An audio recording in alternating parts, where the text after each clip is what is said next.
Like many of us, I'm worried about the surge of cases in the fall and in the winter, and didn't know what you all had planned to do to make sure that every frontline VA employee has the protections.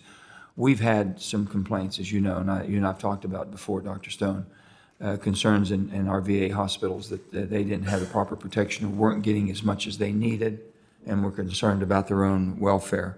So the gowns and the new mask that they're needing, I'm sure you guys have been working on that, and I'm hoping that you're able to fulfill that. But do you think the surge would be a strain on basically the supply chain that you have now? Yes. I think the surge is a complete unknown. All we have to go by is what happened in the fall of 1918 with the influenza pandemic, where the second wave had a dramatically greater mortality than the first wave. Correct. Certainly, a second wave is not an absolute. Dr. Fauci has said that in his testimony as well as his public statements.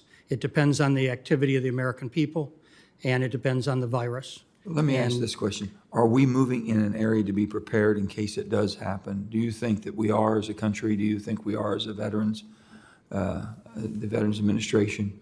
I think that we are moving in the correct direction in order to develop the resilience that will allow us to meet a second wave. It is why we've now hired over 18,800 employees and continue to hire to prepare for the second wave. But prior to this, we purchased $10 million a month worth of PPE as the VA. We're now purchasing $100 million of PPE a month. Now, certainly costs have gone up dramatically as part of this, but that does reflect a massive consumption of PPE in which the industrial base of this nation must be developed in order to develop that. Ms. Kramer has been We've been begging the President to do the Defense Production Act on PPEs. We think, first of all, it would hold the price down. Next of all, it would increase the amount of supply all over our country. Cannot figure out why we haven't moved in that direction.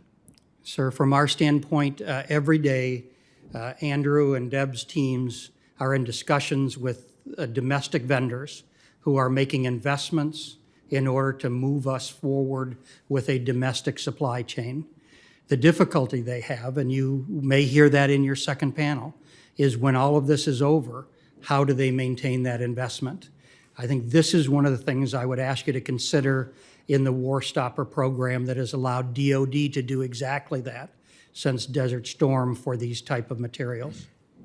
But the federal government has a responsibility to make sure that we do have necessary equipment. Yes, sir. Ms. Kramer, would you want to respond to that? Yes, sir. I'm actually a member of the committee that is working on the next generation SNS with DOD, with Health and Human Services, with FEMA, and with a number of executive branch partners. And they are working very hard on working to set up that industrial base capability that we need. Have you been on that for a while, or? I've been on that for about 4 weeks, sir. It's just getting started. Okay. And have you all evaluated how we got behind the curve and got caught so flat-footed? well, sir, I think that no one ever, well, I had a chance to speak to a former chairman of the Joint Chiefs this spring who had called the lead for PPE. And because he cares about veterans. And he shared that in his wargaming experience, DOD never played out the biodefense events the whole way to the end because it was just too hard to do. And what we're going to do now, sir, is play it out to the end to see how it really works. It was a tough problem. It's a tough problem now. And we have a long way to go to bring us back to where we need to be. You think, are you all looking at basically a deposit, if you will, a depot that we will have for national defense, have the PPEs that we need so we don't have to rely on other nations, other countries? The Strategic National Stockpile is going to reestablish so that they can meet the second wave and then continue their readiness mission. We would like to work with DOD and our commercial sector partners to do things like the War Stopper program, vendor managed inventory, smart things that allow us to build up what we need. But just in time for PPE is not the way to go because a just-in-time supply chain cannot support a tremendous surge. We know that, yeah. Yes, and sir. we know how we get caught behind, but bottom line is bring manufacturing back, and unless we're going to have a stockpile, then you're right, Dr. Stone, they're not going to invest in that because then they're going to say what happens when it goes away. Well, it's never going to go away. We're going to have to continue to be prepared, and we haven't been.